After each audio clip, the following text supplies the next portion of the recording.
The 2.7 special program just gave us a lot of insane information about the upcoming patch and the two new limited characters that are giving a rise to the previous meta we encounter and the new anomaly meta that we are experiencing right now in the game with the new boss Vesper. Today we're gonna talk about the general kit and full value of our two new limited characters, Nangong Yu and Cissia. I'm the most excited right now in this patch because I'm planning to get both of them and probably gonna enjoy trying a lot of team comps, so keep a lookout on those videos. Without further ado, let's talk about the full value of Nangong Yu and Cissia.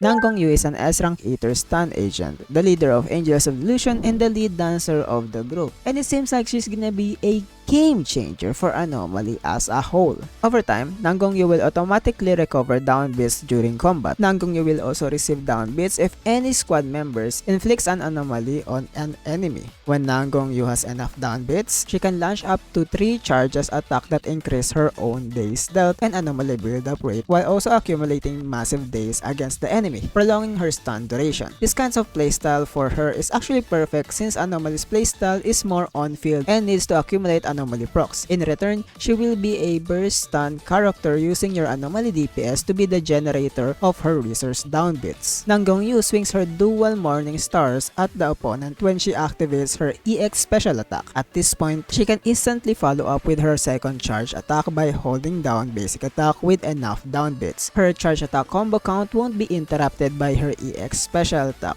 Nangong Yu will increase the attack of every squad members by launching a barrage of attacks and activating Ether Veil Delusion Reprise. When she unleashes her ultimate, she will raise each squad member's anomaly build-up rate against stunned enemies and further increase it when they initiate a chain attack. This is going to be insane because she's literally Yuzuha but a stun character. This already proves that she's going to be a exclusive to most anomaly characters in the future. And when it comes to stunning, it seems like they're giving her shortcuts to attack that have a big days multiplier. We don't really have the stats yet, but since they highlighted it, it's safe to assume that that's what they're implying. Going back, Nangong Yu will acquire a dance prowess effect when any member of the squad stuns an enemy. With this effect, Nangong Yu's EX special attack and charge attack can cause polarity disorder against enemies suffering from anomalies, dealing damage without removing enemy's anomaly. Nangong Yu uses down beats to quickly stun opponents during combat before switching to another teammate. A bloom is triggered when there's a sufficient vibrato stacks. In order to prepare for the next attack, Nangong Yu will also regain her down bits while her squad mates inflict anomaly. What's crazy about this is that now they put Yanagi and Vivian together in this part of the kit. For her to deal damage, she's literally the mix of all powerhouse anomaly agents into one. With this kit, she will have a perfect cycle between the anomaly DPS because while they attack on the stun window, resulting in Nangong Yu accumulating resources for the next burst stun attacks. Nangong Yu is literally a character that you don't wanna miss. I don't know why, but Zenless Zone Zero just keeps giving us insane stunner agents that literally have the same value or more as a specific support characters for each role. This time, Nangong Yu is definitely going to change the way Anomaly works. I wouldn't be even surprised if she becomes the norm for Anomaly teams like Yuzuha when she comes out. Now,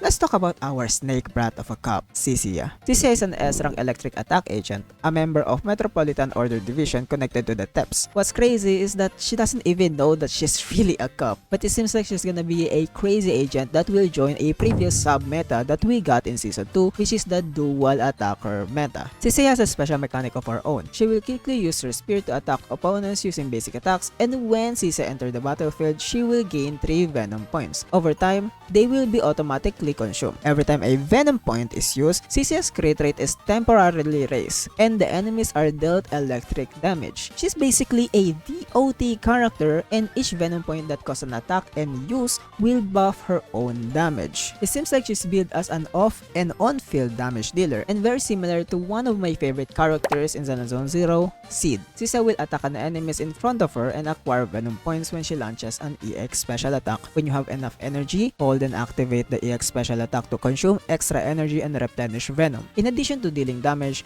her ultimate and chain attack can also replenish venom. It seems like her ultimate also activates an ether veil. They didn't specify what it does, but she does have it. When Cissia has the most venom points, she can use basic attack Serpent's Kiss to actively use up her remaining venom and deal damage to enemies in addition to waiting for them to be consumed automatically. This makes her kit perfect for a dual attacker team comp because of her flexibility to switch around in your team comp. Her value as a DPS won't get affected if she was outside of the field. This is like if they make a sub DPS but turn her into an on-field DPS. Perfect for characters like Sid and Orphe that utilize these kinds of team comp. In battle, after giving her a buff at the beginning of the fight, Cissia will rotate with the other DPS to deal damage. Remember to restock her venom during this rotation. The secret to increasing your damage is to keep those buffs active. She then deliver a powerful burst of damage with basic attack Serpent's Kiss once she has enough venom. A simple kit that is an extension to an already existing playstyle. I honestly like her addition to the dual attacker team comp because there's a lot of people who only got one character in 2.2 when Sid and Orphe got released. I'm one of those people too. Others might think that she's just a copy-paste DPS for a certain team comp, but I think it's a good sign that Zenless Zone Zero devs are willing to expand more on the sub-meta they created. Not all players will get all the agents that they release. So I think the reason why Cissia exists is to give people a wide variety of choice without making you feel missed out, which is a good thing. Though my only wish Zenless Zone Zero devs does is to make more ether DPS cause honestly it's hard to deal with the bosses who only have ether weakness. Yes,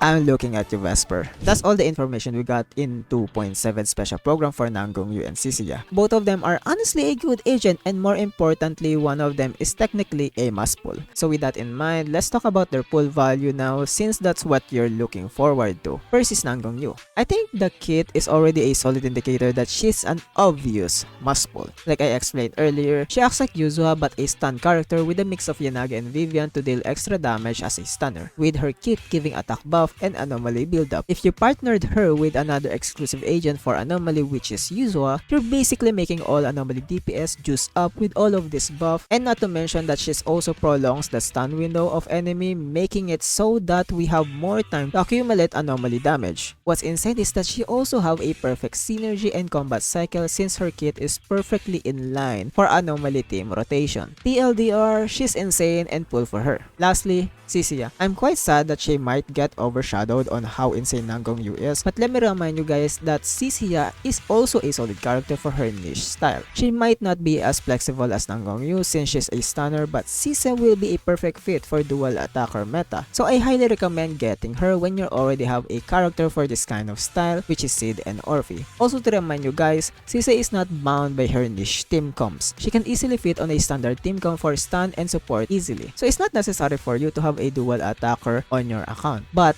if you have it, it will be a solid fit for her kit. Overall, Nangong Yu is a must-full for anomaly shields, and Cissia is optional for you to expand your attacker meta. So what do you guys think? Are you gonna pull for Nangong Yu or Cissia? Like I said at the start of this video, I already got my eyes on both of them mainly because of their character and how perfect they are for my account. I'm excited to get them both and try them out on the endgame bosses. That's all for today's video. Like, comment, and subscribe, and I'm gonna see you guys in the next video. Goodbye!